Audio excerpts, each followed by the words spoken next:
Hello बच्चों। एक दिन जब गोविंद छोटी छोटी सी चटपटी कच्चा मैंगो की गोलियां खा रहा था तो उसने सोचा ये गोलियां बनती कैसे हैं और हमारे घर तक कैसे आती हैं। तब इन्हीं सवालों के साथ वो पहुंचा घर पर। वहाँ आंगन में तेज धूप थी और वहीं एक बड़ी सी थाली में दादी कुछ फैला रही थी। गोविंद दौड़ता हुआ आया और बोला, दादी ये क्या बना रही हो?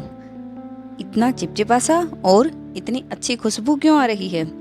तब दादी हंसते हुए बोली, ये आम पापड़ है बेटा, लेकिन क्या तुम्हें पता है कि ये आम पापड़ कैसे बनता है? गोविंद ने तुरंत जवाब दिया, आम पापड़ आम से बनता होगा दादी।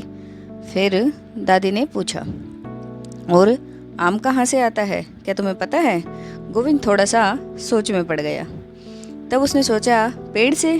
फिर दादी ने मुस्कुराकर पूछा, और पेड़ पर आम कैसे आता है, कब आता है, और हर आम का स्वाद अलग क्यों होता है? अब गोविंद पूरी तरह से चौंक गया था। अरे, ये तो मैंने कभी सोचा ही नहीं।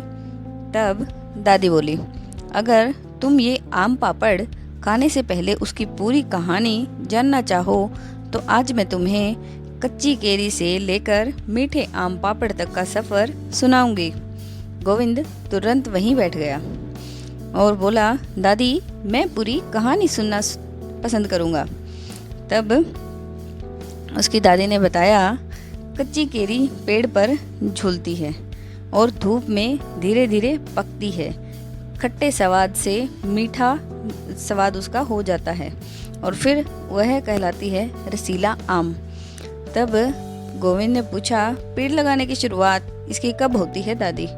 तब अगले दिन जब गोविंद अपने पिताजी के साथ खेत गया, पापा आम का पेड़ कब लगाया जाता है? पिताजी बोले, बेटा आम के पौधे जुलाई में और अगस्त में लगाए जाते हैं जब बारिश होती है। कभी कभी फरवरी और मार्च में भी लगाए जाते हैं। गोविंद ने पूछा, बारिश में ही क्यों लगाए जाते हैं पिताजी?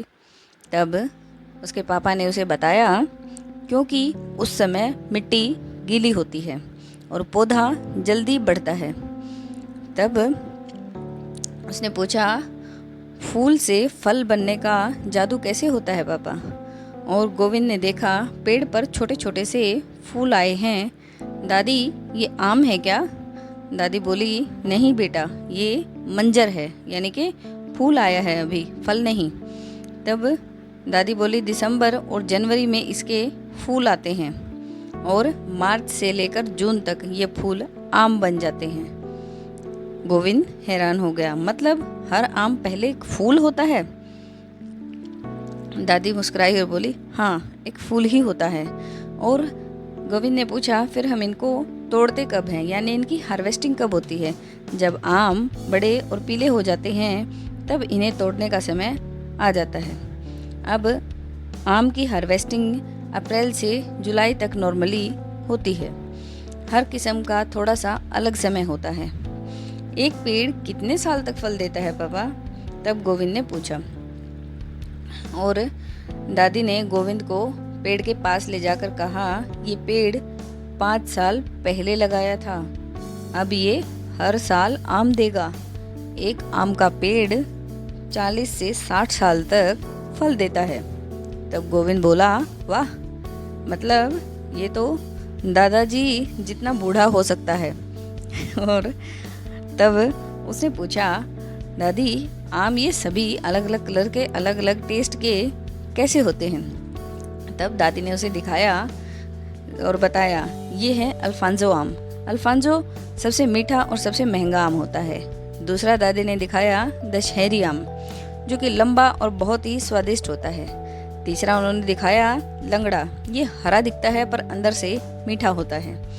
और चौथा दादी ने दिखाया चौसा, बहुत ही रसदार होता है। और पांचवा बताया केसर, खुशबू और गुद्दा इसके अंदर ज़्यादा होता है।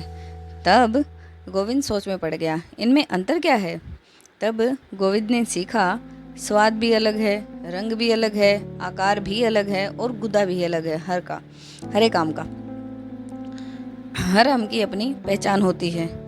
और तब गोविंद को दिमाग में आया, क्या मैंगो को सिर्फ खाते ही हैं या इसका कुछ और भी बनाया जा सकता है? तब गोविंद की दादी ने उसे बताया, आम पापड़, आम का रस, आम का अचार, आम की आइसक्रीम। दादी बोली, आम सिर्फ खाने के लिए नहीं है, कई चीज़ों में काम भी आता है और ये विदेशों तक भी भेजा जाता है। तब गोविंद ने पूछा, विदेशों में इसे कैसे भेजा जाता है दादी? और क्या विदेश से हमारे देश में भी आम आते हैं? यानी कि अमेरिका और चाइना से क्या यहाँ पर आते हैं और यहाँ से आम क्या वहाँ पर जाते हैं? दादी बोली, अच्छे आम पहले चुने जाते हैं, साफ करके पैक किए जाते हैं, उन्हें ठंडे में उसके बाद स्टोर किया जाता है और फिर जहाज या फिर हवाई जहाज से वो भेजे जाते हैं। और दादी गोविंद ने पूछा, इनसे किसान पैसे कैसे कमाते हैं? तब पिताजी ने बताया, आम बेचकर, अचार बेचकर, जूस बनाकर, पौधे बेचकर और एक्सपोर्ट करके किसान इनसे पैसे भी कमाते हैं। गोविंद बोला, मतलब आम से बहुत कमाई हो सकती है। तब उसने एक सवाल और पूछा और कहा कि हम एक दिन में आखिर कितने ही आम खाने चाहिए? तब दादी ने समझाया, बच्चे 1 से 2 आम बहुत होता है और बड़ों के लिए 2 से 3 आम मैक्सिमम हो सकते हैं। ज़्यादा खाने से पेट भी आपका खराब हो सकता है। तब गोविंद को एक सीख भी मिली। शाम को गोविंद आम पापड़ खा रहा था। तब उसे सिर्फ स्वाद नहीं, पूरी कहानी याद आ रही थी। पेड़, फूल, किसान, मेहनत। दादी बोली, बेटा, हर चीज़ की एक कहानी होती है, अगर हम उसे समझ लें तो ज़िंदगी भी मीठी हो जाती है। गोविंद मुस्कुराया, अब मैं हर आम की कहानी के साथ